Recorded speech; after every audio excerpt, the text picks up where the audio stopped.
For me to quit a law school to do martial arts, it seems to everybody a very immature move, and something that I certainly will regret in my life. I strongly disagree with them.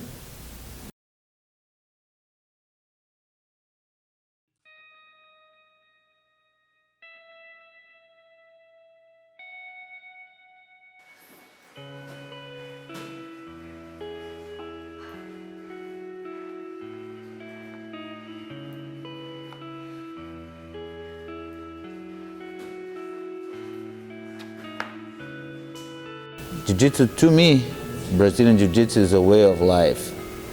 It's a way of thinking, a way of acting, which we learn with the daily practice. It's a gentle art, is a different way to see the world and everybody else. Everybody can do BJJ at any age and also at any body situation or circumstance, even if you don't have maybe a part of your body, or if for some reason some part of your body doesn't work well.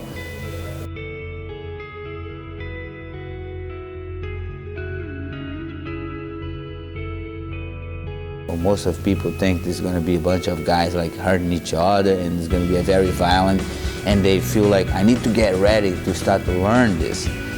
So definitely not.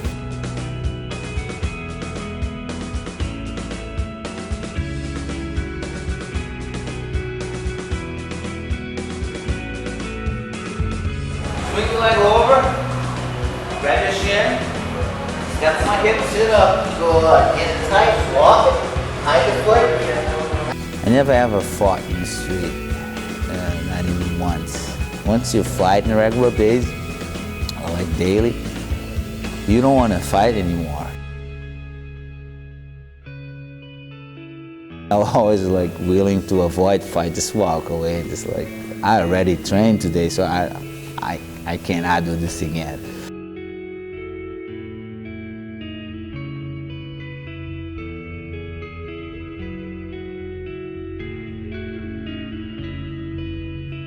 In 2003, I was in Brazil. It's slightly different than here. So the law college takes 5 years. I was on the 3rd year, and I was just like, I'm still gonna do this. I'm still gonna finish this challenge, but not now. I really want to do and teach Brazilian Jiu-Jitsu full time. Now. No, never mind. And then when the chance to combine two passions become a reality or a possibility was to move to the United States and work with the Jiu-Jitsu on a full time. So on this point of my life in 2004, I just like, that's what I'm doing for life. Grab your shin, sit down on the ground, step on the hip, get in line with him, heel tight on the armpit, walk the triangle, hide the foot, double attacking here. How do you feel this part? You shouldn't feel this little. Yes. One of the toughest time of my entire life that I felt rejected. The very first time that I went to apply for a U.S. visa, then I got denied. That was a really, it is something that hits hard on you, because they say in a very polite way, but at the end of the day they say like, you're not good enough. So, and then I used the BJJ way. So I came back home, I took that really hard, and like every time I thought I quit, and just like maybe I'm really garbage and I shouldn't try such a thing. But I used the BJJ once again in my life. All right, maybe I'm not good enough now, but is there anything that I can do to change this reality? And 18 months from that time, I came back to the United States Embassy in my hometown, and I finally got the visa. The proudest moment that I have somehow was the moment that I took my black belt. For a reason, I was promoted to brown belt in 2000, and the amount that I used to train and competition and stuff, you're supposed to take a black in maybe 2 years. But a lot of things shift on this time. So I was in a law school and I was planning to move to US. So Master Carlos Gracie also moved to the United States, and it was hard to catch up with him. So I decided to wait. It took me 7 long years for me to take my black belt. And I was willing to stay brown forever until the day that I had a chance to see him again. So that time, so as I said, took 7 years. So by the time that I took it was just like,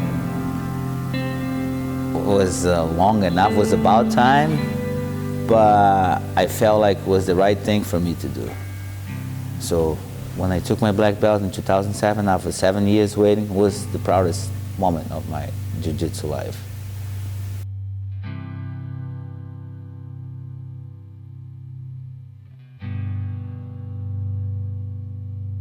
What I want to be remembered for is an instructor that wants the students to get to know a little bit more about themselves, get to find out about their possibilities and about their potential.